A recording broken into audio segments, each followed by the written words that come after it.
Thank you, O Holy One of light, love, grace, compassion, and community. We celebrate this night all sorts of things, not the least of which the gathering of this community of learners, the advent of our new rector, Winnie, and her spouse, Elizabeth, all of the love that Hope and I feel in this place, and the fact that we attract folks from the Netherlands, Montana, Los Angeles, and all sorts of places. So we pray that by your grace, our hearts may be open tonight to your presence that is deep within us, to all the wonderful visions you have for our lives. We always pray for receptive hearts and the courage to pursue that vision. Help us feel your vibrant presence in this class tonight. All these things we pray in the name of Christ. Amen. So, my dear brother, Wesley is going to bring up the PowerPoint, and I can see it, I can feel it coming. Decided to call these nights in summary. We're going to do this through May. My heart is telling me to save June Wednesday nights for all sorts of farewell events, both one-on-ones and in groups. And so I'm committed to and very excited about being with you for these 3 May Wednesday nights. And next slide. I was so delighted that my colleague Halla decided to get up a special slide.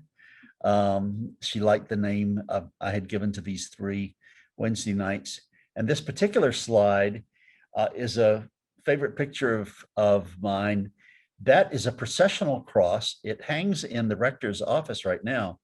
It was made by a member of the parish, and he loaned it to us. He was a wonderful, wonderful sculptor, all of those kinds of things, and said, I think you would like to use this processional cross in your ordination. So he loaned that to us for that night in May, 38 years ago. No, is that right? Yeah, 38 years ago.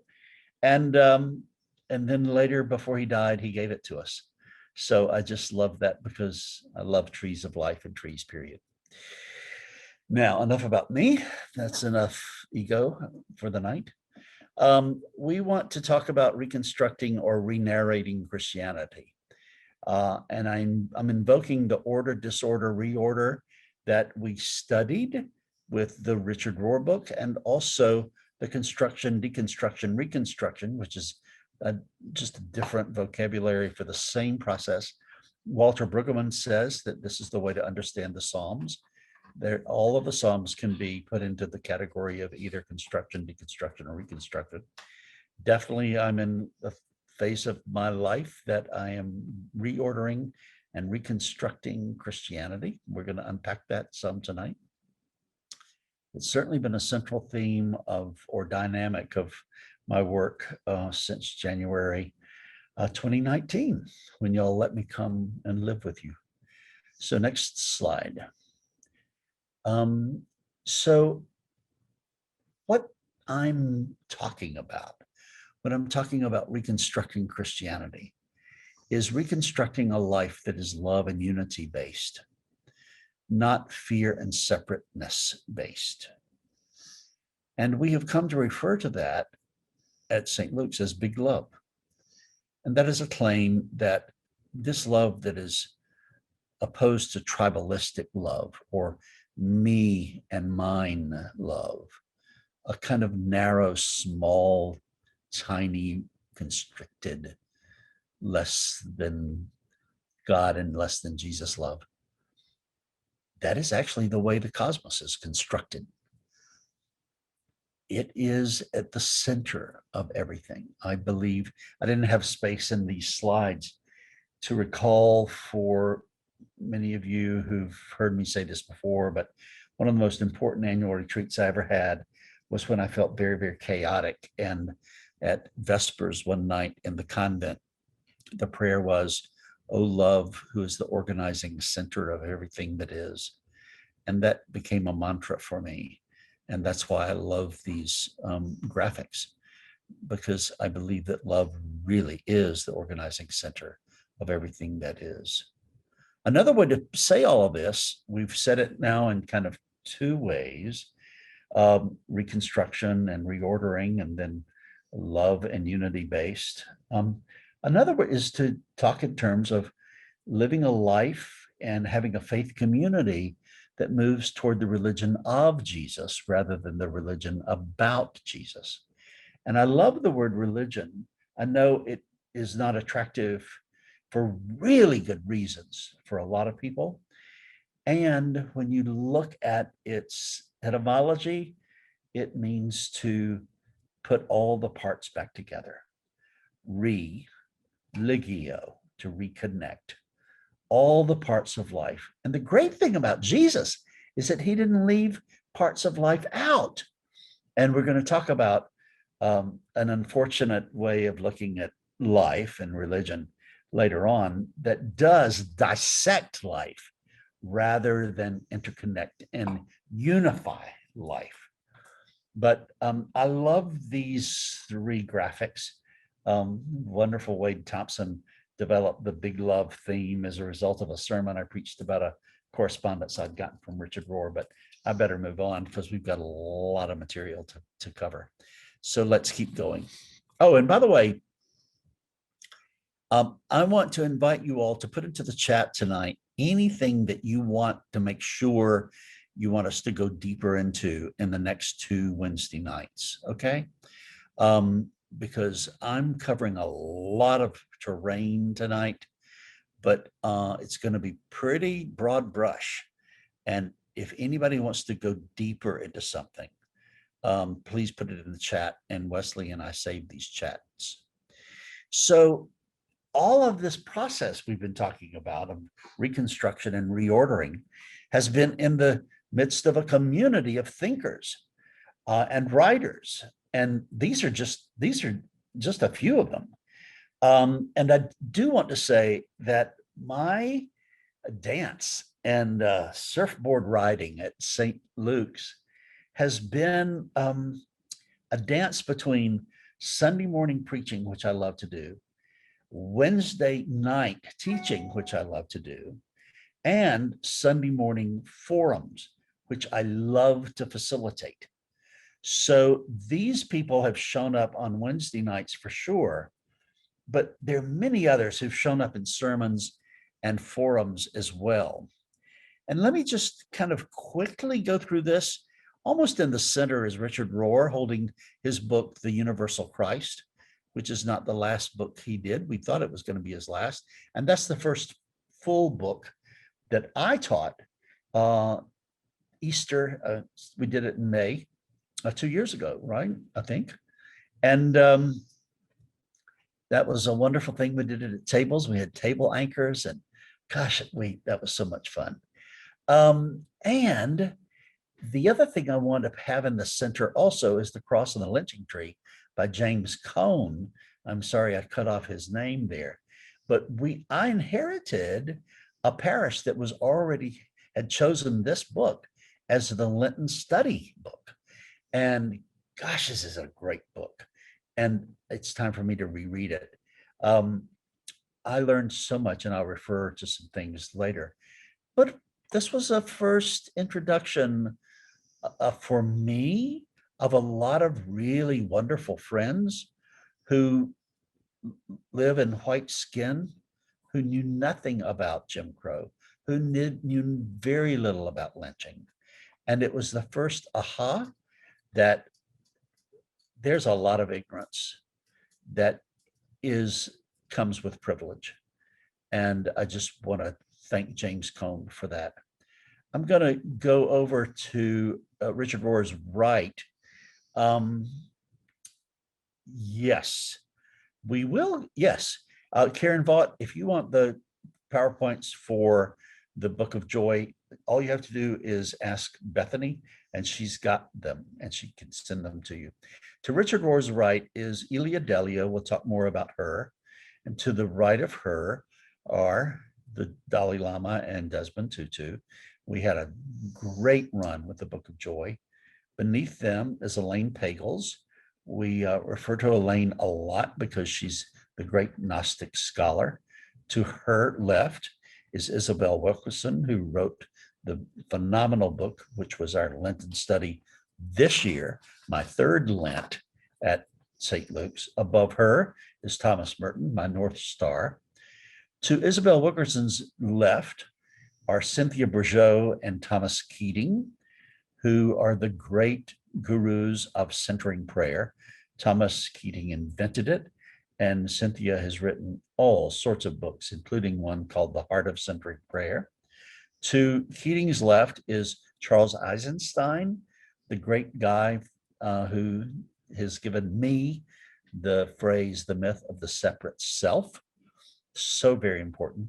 To his left is Richard Rohr's latest book, The Wisdom Pattern, which was our last book that we studied together. To the left of that is the second Lenten study book, Howard Thurman's Jesus and the Disinherited, which is the book that Dr. Martin Luther King Jr. carried in his attaché all the time and reread it. And James Lawson taught us in his 2-week appearance in our forum that this was kind of the text, the spiritual text for everybody in the civil rights movement. Above that is an amazing book called How I Found God in Everyone and Everywhere, which are spiritual memoirs of people who came to the understanding that God is in all. And we'll talk about that in a few minutes. And finally, to the right of that book is Dan Siegel, my dear, dear, dear friend, who's neuroscientist and also psychiatrist at UCLA. And I refer to him all the time about the 4 S's, that you can heal trauma if you feel seen, safe, soothed, and secure. And below him, Teilhard de Chardin and Elia Delio is the 21st century interpreter. Those are deep waters right there. And they just having that wonderful montage just makes me feel good to have those people around. I believe in the communion of saints in every possible way. These are the part of the communion of saints who are really breakthrough thinkers. Next slide. So let's go back to this theme of the religion about Jesus versus the religion of Jesus. There are 8 things that I identified this week that they involve, and I want to just file them by title. And to the degree that any of you want to go any deeper in any of them, just please put that in the chat, and I will address all of that in the next 2 Wednesdays. So the first issue that has to be dealt with when you want to affix yourself or be an embodiment of the religion of Jesus, the same religion that Jesus had, is to take a different look at Jesus, the cross, and what we call big love. The cross is not about God sacrificing Jesus. John's gospel says Jesus said it was his self-offering, and it was a self-offering of love.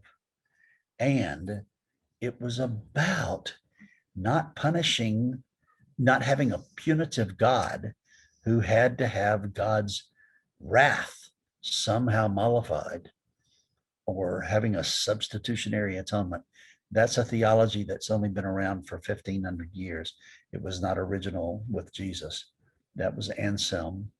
And rather, it's about the resurrection, the redemption, and transformation acting through the cross, so that the cross was an act of love, And was God's loving us and Jesus loving us, not saving us from hell, but rather, and not and, but, this is a proper use of but, uh, to have a wonderful life in the here and now. One of Richard Rohr's great books is a book about the Bible, his understanding of the Bible. And he has a chapter on the resented banquet. And that's the way he talks about Maundy Thursday. And he said that this was Jesus's loving us, kneeling in front of us, washing our feet, and that every major story Jesus told ended in a party, not a courtroom. So I love that metaphor as a way of distinguishing between the religion of Jesus, which is always about ending life with a party. The woman who finds the coin, lost coin, she has a party, she throws a party. The father whose prodigal son came, he throws a party, on and on and on. But so much of unhealthy religion and fear-based religion and punitive-based religion thinks that life is about being a courtroom. And that's whether or not you're correct or not. We'll get to that later. Number two is very important to the religion of Jesus, is understanding that the universal Christ, the divine within, is inside not only every person, but is inside every leaf and lizard. I've told you many times about my 8 years in a psychiatrist's office here in Atlanta. And he said, Ed, you've got to understand that your boss, the holy divine boss, is your divine within. And once he taught me that that was the case, my joy came. So the interior Christ, the universal Christ, the divine within, the holy within. We'll dive deep into that tonight with John O'Donohue. And that there's you can have contemplative access to the power of unconditional compassion. That is just a stunning way to live. Now, unconditional compassion is a new phrase for me. Sorry, I have all that space there. And we'll talk about that at the very end tonight. But it all is a part of the same thing, that you have access to this unconditional compassion inside you, and also that the universal Christ, the divine one, has left more than a fingerprint, but is actually in part present in you and in everyone else, as well as throughout creation, as well as in the great immensities. So we're not making God small here. We're just expanding the mystery of God. The third thing is what is called panentheism, and that's what that book, God, How I Found God in Everything and Everyone. That is the kind of philosophical way of talking about the fact that God is in all, which is what Ephesians and First Thessalonians all say. And once we understand that God is in everything, then we can be with God not only internally, but when we are in a conversation with another person, when we get into an elevator or a subway with a stranger, or we go out and let trees bathe us with their minerals, or we go to the ocean, or we see a sunset or a sunrise. All of those are wonderful experiences of having church everywhere you are, including in the beautiful halls of St. Luke's. The fourth thing is to, and this is where theology is really changing, is to integrate science and theology. And there are four kind of major ways. One is a cosmological shift. Thank you, Copernicus and Galileo. The second is quantum physics. Thank you for all of those wonderful physicists who are talking about quarks and surprising quantum entanglement, which we can get into. And then the third, energy versus substance theology. Thank you, Einstein. That's where he said that energy and mass are interchangeable. And no one can say that there's just mass. There's energy eventing itself, eventing. There's an event, everybody's a walking event of energy. Right now, one night recently, I was having a hard time getting to sleep, and I watched a TED talk about the smallest building blocks of the entire cosmos. And this guy was saying in a really helpful way that the smallest building block, smaller than the smallest subatomic particle, is electromagnetic energy fields. And I have an energy field in me, and it's around me, and you can feel it when you come into my presence. So does everybody else. And how wonderful, he says, there's never just one individual. We can't separate ourselves from one another, because the energy field that I'm experiencing right now was inside you 30 minutes ago, and we're all in the same energy field. I just think that's thrilling. So one of our classes was both Cynthia Bourgeault and Ilia Delio going against any notion of that God is a substance, or that we are substances. When you really understand the mystery of each of us and God's mystery, you understand that it's energy. And finally, the fourth area of science that I wanted to bring up, and there are other areas of science too, and I'll mention one more in just a second. But this one is evolution. And this is thanking Pierre Teilhard de Chardin, who was saying, let's see, quantum physics, biology point to much more attractive creator than Newtonian. Absolutely. Totally. Evolution, and this is that we are in movement toward, and what he called, Teilhard de Chardin, an omega point. And we are on our way, and nothing is going to stop that. Now, we would add biology to that, and I do get biology in it later on. I'm sorry, I just didn't put it on this list. But we've got four more items about unpacking the religion of Jesus as opposed to the religion about Jesus. Let's go to that next slide. So I keep the same graphic just so I can keep those two slides paired. The religion about Jesus versus the religion of Jesus also involves four other things. One has to do with racial reckoning. And that has to do with correcting the history of the United States of America. It's looking at systemic racism and looking at white supremacy culture. Obviously, race, which is a construct, I need to say quickly, is not the only social location issue that I'm referring to here. But clearly, when you are dealing with the religion of Jesus, you're dealing with moving toward an egalitarian society, not a non-hierarchical, because hierarchy is in all of nature, but an egalitarian where, as Gandhi says, the democracy of souls is present. And that has to do with patriarchy and women, misogyny, that has to do with sexual orientation, has to do with whether you're cisgender or transgender, and on and on and on.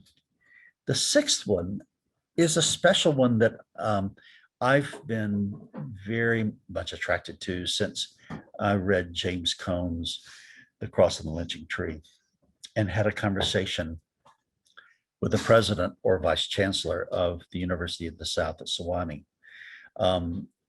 Admiral Brigady, Reuben Brigady. And that has to do with the importance and the gift of the Black church experience, which is an exodus forward religion as opposed to a punitive total depravity religion. 6 and 7 there in this list are offered as counterparts, antitheses actually. 7, my own journey is realizing that I was taught and I was assigned and I was marinated in and I was baptized in an enslaver Christianity, or as what we used to say, slaveholder Christianity. And I note the University of the South there because Reuben Brigady Please watch his forum if you've not watched that.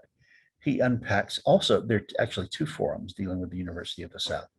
One from the director of the Robeson Center, where they have done all the historic research on the fact that the founding bishops, Episcopal bishops, were slave holding people, were enslavers, and that they illustrated the Isabel Wilkerson's first pillar of caste, that all of this is a divine order.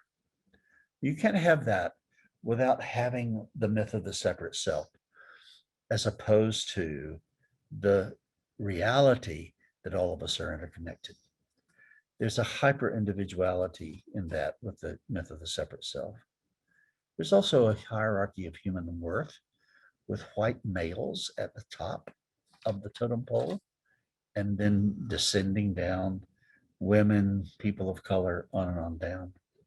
And also, unfortunately, and we have a full slide on this later on tonight, it depends on there's being a total depravity anthropology, that human beings are so bruised by the fall that their likeness and image of God has been wiped out. And an unfortunate, very unfortunate collect in the prayer book has been in our history in the Episcopal Church. There is no health within us. Well, there's lots of health in us, and it happens to be the Christ that's within us. So it's an emphasis of total depravity rather than total blessing. And the final thing in my list, and I'm sure we'll add to this list in the next 2 Wednesdays, is an emphasis on the ecological civilization. Now, that is a phrase that comes from John Cobb, whom we studied in How I Found God in Everything and Everyone. But that is his notion that absolutely everything fits together, and that our institutions need to reflect the reality of ecological civilization. It resonates with Celtic spirituality. We're going to be with a big Celt in just a few minutes, with John O'Donohue, but also the whole theology of the feminine face of God, and all of the theology that comes out of Native American spirituality. So that was, gosh, a breathless tour through 8 things that came to my mind that illustrate or involved in promoting a religion of Jesus rather than a religion about Jesus. So next slide, Brother Wesley, please. Carolyn Mace the other night got my attention. She said, recent changes in theology are as dramatic as moving from a flat earth consciousness to a globe earth consciousness. They're 2 very different maps. There is a map, there's a flat earth map on your left, and there's a spherical or global map on the right. She said there are 2 very different universes of thought, 2 very different orientations to life. And when she said that, it just connected all sorts of things in my mind. I feel like I've gone through such a transformation, becoming an Episcopalian, then a priest, in my entire career, and particularly with coming to St. Luke's and having all sorts of encouragement from you. Nanda, I'll send you a recommendation about Thomas Merton for sure. Thanks for asking that question. So I just loved that metaphor. And sometimes I think that those of us who were marinated or assigned a particular worldview, sometimes we revert to that. And it's like going back to our flat earth map. Now, I didn't intend to bring this in. I didn't even have it in mind when I did this PowerPoint. But I want to introduce here this wonderful word, remembrance. When I was in training, Ted Hackett was my teacher out at Emory at Candler, and he unpacked that. I love studies of word parts. And he said, remembrance is the translation of the Greek word anamnesis, which means to reverse your amnesia. So our propensity is to forget the great things that we know, and we can revert to and have a default mind that makes us look like flat earthers. And that's why we come together in community, to reverse our amnesia. No, no, no, no. We are globe map people. We are spherical planet people, not flat earth people. So we'll keep referring to this metaphor over and over again. Next slide. So when I thought about two different maps, a flat earth map and a spherical earth map, I thought of all of this wonderful study that experts have been doing on what Jesus probably looked like. And the guy on the far right and the lowest one was the first example of this that I ever saw. In fact, I printed it out and I have that framed picture of Jesus as experts think he may have looked like. I remember Isaiah said that the Son of Man won't be so comely, is the biblical word, all that handsome stuff. But by God, we needed a handsome, pretty Jesus. And we got us a beautiful European one over there on the left. And I just think that that's flat earth thinking. And this more contemporary version of a Jesus that is right next to the European Caucasian Jesus. I put, looks like a shampoo ad, Kim Sidnor said. I love it. So that's just to illustrate the distinction. Now, this next slide is, for me, very interesting. Let's go to it. Yeah. So putting them side by side was actually a graphic I ran across on the internet. And I said, "Ooh, I can't wait to share this with the Wednesdays group." And it was some people who had been working on Jesus scholarship and the critique of conventional white supremacist culture religion that said, why don't we try on naming that Jesus the colonizer Jesus, and versus the historical Jesus. And I'm just going to read these out loud. So the colonizer Jesus, definitely a white guy. Historical Jesus, no way he was white. Middle Eastern, brown skin. Colonizer Jesus himself was Christian. No, he was Jewish. Marcus Borg, got to tell you this joke. Well, it's a funny story. So Marcus was one of the first, God bless him, he's gone to the great immensity, but about 3 years ago. Nevertheless, Marcus was one of the great Jesus scholars. And one of the things that he had as a cornerstone was, you're not going to understand Jesus unless you understand that he was Jew and he died a Jew. He did not die a Christian. Okay. He was raised, but you can come up with what you want to call him. I'd say a universal person. Nevertheless, so he was invited to a ladies, I think it was the Episcopal church women or something like that, to talk about this Jesus. And so he made his case. And this one woman, Marcus said, well, maybe Jesus was a Jew, but certainly not the Blessed Virgin Mary. So let me move on. We've got lots of material to cover. Colonizer Jesus, patriotic. Historical Jesus, colonized by Rome. Justice through retribution on one side, justice through restoration on the other. This Jesus died for your sins. The other Jesus, the Jesus that we want to be like, was killed by church and state.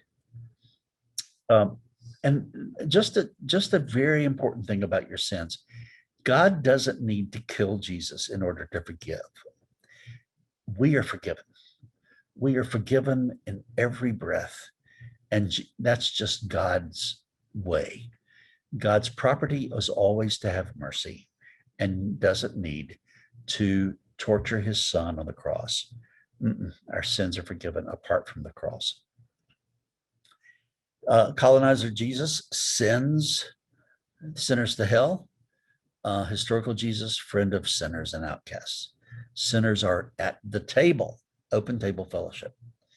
Colonizer Jesus, silent in the face of oppression. Historical Jesus liberates the oppressed. Remember, Black church is an Exodus theology.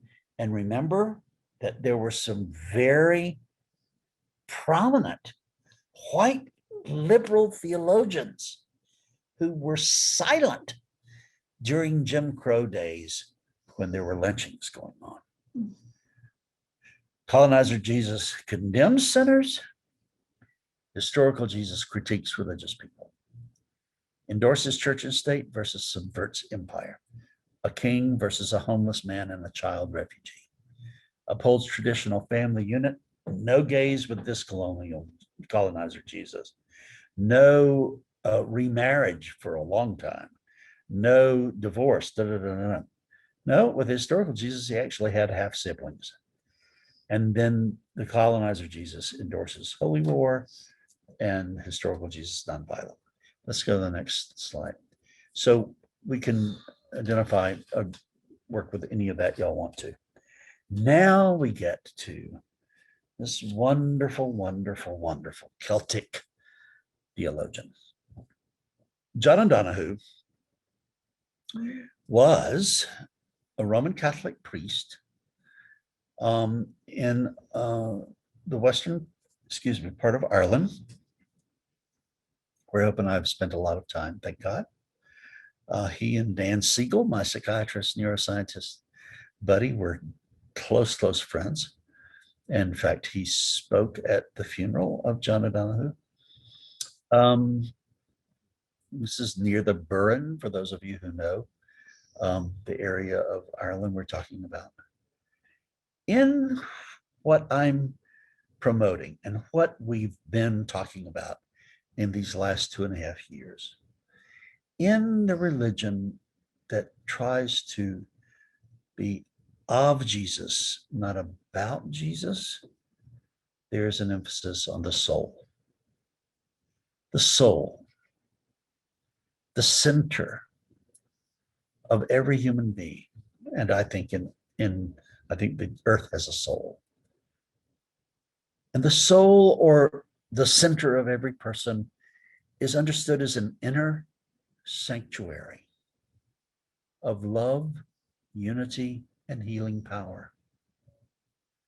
So in a really remarkable interview that happened before John died, unfortunately, he died in his sleep at age 59 with a heart attack. And there's a citation on the next slide, so you'll be able to see the whole thing if you want. But he said, and I'm going to read this because it's just power, power, power.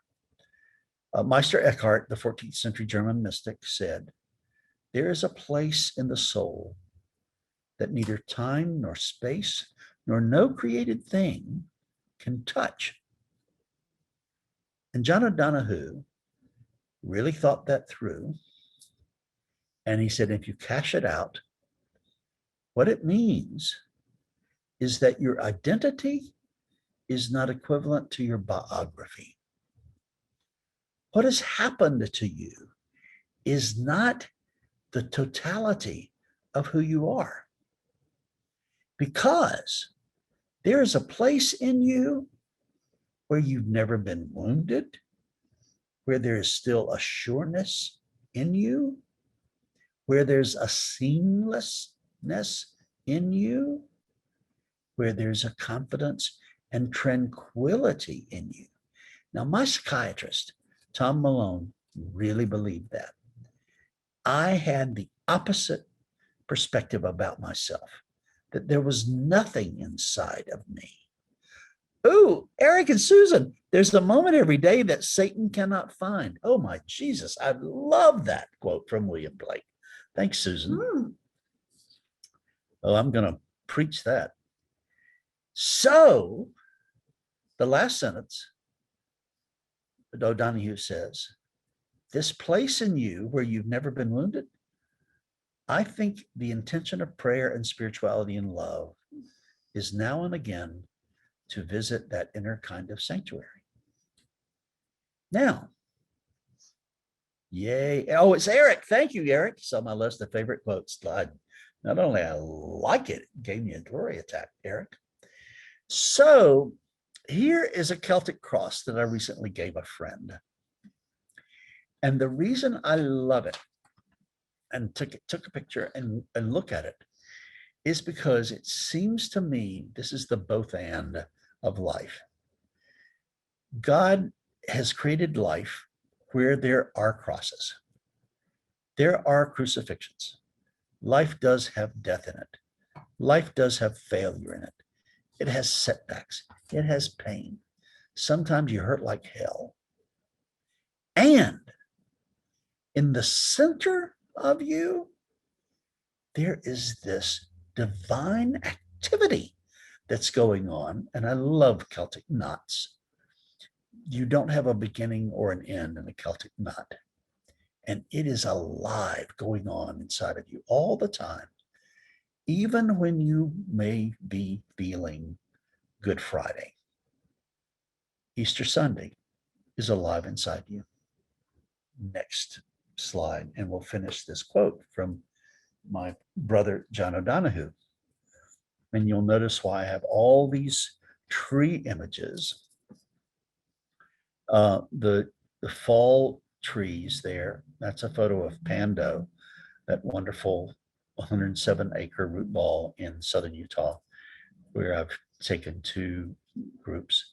And another, these are also efforts to illustrate the fact that all trees, not just Pando, all trees are reaching out to one another and are not only sharing minerals in the air, but also all these mycelia underground. So to continue with the John O'Donohue, Krista Tippett conversation is, he says, in the Celtic tradition, it was said that we suffer from soul forgetfulness. So here we get amnesia again, y'all. You can have amnesia about your soul. You can live a life that's so frenetic or so traumatized or so that you get out of touch with your soul. And your soul, for me, is your true self and is the divine inside you. We have forgotten who we are and have fallen out of true relationship with the earth and with one another. Thus, the path to well-being is not about becoming something other than ourselves. It's not about acquiring a spiritual knowledge that is essentially foreign to us. It is about waking up to a knowledge that is deep in the very fabric of our being. And it is about living in relation to this wisdom. I was emphasizing the sacredness of the newborn child, thinking about you, Wilsons, and the light of the divine that is deep in every human being. I contrasted this belief with a teaching that has dominated so many other streams of Western Christian thought. Okay, he's going to bring up this Caucasian Jesus now, the colonizer Jesus. The doctrine of original sin, in which it is taught that what is deepest in us, or what is most original to our nature, is opposed to God. That's the total depravity lie. Rather than what is deepest in us is being of God. I just think that's one of the most, if I were writing a new Bible, this would make it in there. I think this is scripture. Yay. David White shared that Blake quote in his one. Oh, thank you. Oh, good. Thanks, Eric. Keep me posted. I want to go to that. I love David White. David White often visits in the area of the Bur in Western Ireland that we're talking about. So now let's move on. Now, that was a series of slides about the importance of soul and that soul is at stake. Now I want to say that having a theology of grace is at stake in Big Love, or a love-based way of life. And here is this wonderful graphic I discovered the other day of a person I call Saint Flannery O'Connor. Everybody in Georgia knows Flannery O'Connor, proud of Flannery O'Connor, Milledgeville. And I call her a saint of grace. And I just love, grace is a huge part of every one of her short stories. And she says that all human nature vigorously resists grace because grace changes us and the change is painful. She famously said, "The truth will make you free, but first it will hurt like hell." I love Flannery O'Connor. So I am arguing that if your theology isn't about grace, then it's not a big love theology. Because grace is about the power to change and be changed at any given moment.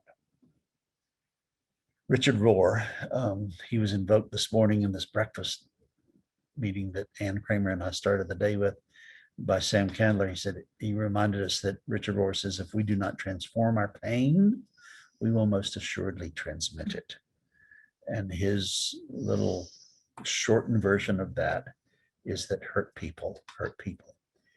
If you are ever hurt by somebody, you can breathe deep, and we're going to talk about breathing deep in just a second, and figure out that that person learned to hurt you by having been hurt. And that person is back into their hurt in order for them to hurt in the now. A word that is really given the wrong definition in Christianity, this Christianity about Jesus instead of the Christianity of Jesus, is salvation. Thomas Merton, in New Seeds of Contemplation, Nanda, which is one of the books that I'll ask you to consider reading if you want to start with Merton, start somewhere with Merton, says that salvation has really been sullied and really distorted. It's not about being saved from hell and being saved into heaven. It is about being made whole. It is about being healed. It is being about transformed. And in the most important chapter that I think Thomas Merton ever wrote, that I read when I was in law school, he said, salvation is actually discovering one's true self. And it's grace that does that. The opposite of that, the antithesis of salvation, of grace, by grace of the true self, is salvation by being correct and by believing the correct things. That ain't grace. Next slide. So now, y'all, I'm going to talk about my most recent moments of transformation, being the last two Sunday forums. And I'm just amazed. The top right-hand photograph is of Chris Buckley, who was the second in command in the KKK. And he's got his hood on, and he's given the white power salute. And his 4-year-old son, CJ, insisted on having a robe that was like his father. And so Chris actually made this robe without his wife knowing about it. And this is from a movie that was taken, which I saw on Lester Holt that night. And down below is CJ now. He doesn't even remember those days. And his daddy is his baseball coach. So now we've talked about the Celtic spirituality, about soul in this religion of Jesus, or this reordering of Christianity. Your soul issue is at stake. Then grace is at stake. And I'm going to end tonight talking about compassion being at stake. One of the most important things that Jesus said, I think, is in Matthew 9:13. And it's a quotation from Hosea 6:6. Remember, Jesus was a great Jew. And Jesus says to his disciples, go learn what this means, kind of like a Buddhist koan. Go and really figure out what this means for your life. That God desires mercy or compassion. They are accurate translations of the same word. Not sacrifice. You'll probably notice that I almost always substitute the word self-offering in the Eucharistic prayer for sacrifice, because it was Jesus's offering of himself in compassion. Religion is not about sacrifice. It's about compassion. Then Jesus says, after he quotes Hosea 6:6, for I have not come to call the righteous, but sinners. And Lord of mercy, here we have a great story about somebody who gave himself over to hatred and later found out that it was an addiction and that he was self-medicating with his addiction to hatred, just like he was self-medicating with alcohol consumption, methamphetamines, and also opioids. And all of it was self-medication for this trauma of having been sexually molested when he was a kid, and also by being wounded and traumatized in the Afghanistan war. He came home, he couldn't find proper treatment, medicated himself, and after a while, he gave himself over to hatred, and he was so good at it that the KKK got hold of him through the internet and taught him how to hate even more. And he had already held a friend of his on the battlefield near in Afghanistan, killed by Muslim. He already hated Muslims. He hated African American folks, hated gays, lesbians. His wife intervened, went to Google. What do you do when you have a loved one who is given over to hate? And Arno Michaelis's name came up. Now, pardon me for those of you who've heard this story from me 3 or 4 times now. I've been preaching about it for 2 weeks, and I am just thrilled. And I won't read it through other than to say Arno himself, and we'll see a picture of Arno in just a minute, just as tattooed as Chris Buckley is there. Lives in Milwaukee, flew down from Milwaukee and spent a lot of the following year with the Buckley family. And he had been a white nationalist from 1987 to 1994. And he had been spewing hatred. And he said his Jewish boss, his lesbian supervisor, his Black and Latino co-workers refused to capitulate to his own hostility and reflect back what he was invoking and what he was trying to aggravate them with. And instead, they put themselves in a position of power by using compassion. He's saying that compassion is so underrated, but those who are compassionate have a superpower. And then he goes on to talk about how when he met Chris first, it was all he could do to keep from punching him out because he was using such racial slurs. And he had learned that that's a dehumanization process. And Then he got into his Buddhist practice of taking a breath so that he could disconnect from the hostility of somebody else and reconnect with Chris on the grounds of compassion, not hostility and hatred. Next slide. So here's a picture several years later with Chris Buckley in the center.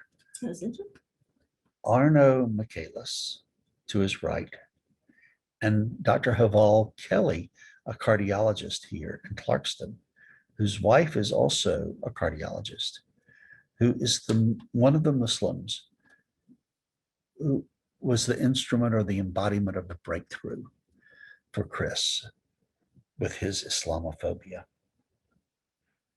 And Arno tells the story about how his Buddhist practice of meditation and mindfulness and deep breathing empowered him to disconnect his being from other people's hostility. So I'll leave all of that to you to read. But the fact of the matter is that being introduced to these two people have helped me have a vision for next steps in my desire to dismantle racism and dismantle tribalism, polarization, and divisiveness in America. And my wife over here is laughing at my messianism.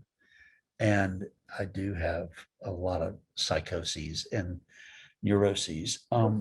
But nevertheless, each of us has got to find a way. America cannot live and cannot be sustained continuing this divisiveness. And so here is tapping into a universal rule of compassion and forgiveness. Next slide. We have 2 more slides. So I was talking with Lee Sewell, and she was talking about how wonderful it was to have this meeting with, I agree with you, Patty Williams, no place for tribalism. That it was wonderful to have this kind of closure meeting after the Sacred Ground experience that we've had. And by the way, we've got 2 new groups starting. It's very, very exciting. Thank God Elizabeth Shaw's Kathy has been doing that. Nevertheless, Lee and I were talking about her favorite, one of the things that she and I share is how angry we are that we have to relearn so much that what we were taught. Diana Butler-Bass calls it the re-adjudication of our identities. Nevertheless, Lee said she heard Bishop Curry say, "We learned one way and it was wrong." And I talked with Elizabeth Shaw's Kathy, and she said she remembered him saying, "The ground beneath us is shifting. When God gets finished with us, enslaved persons will be set free." And I think I know Bishop Curry enough to know that he was talking not only about the continuation of slavery, which Brian Stevenson says hasn't ended, it's just morphed. The Confederates lost the war, but they won the narrative. It is also about all sorts of enslavements. And clearly enslavement to the addiction of hatred and enslavement to the addiction of tribalism. Oh, and y'all, I'll next Wednesday night, I'll figure this out and give you a citation.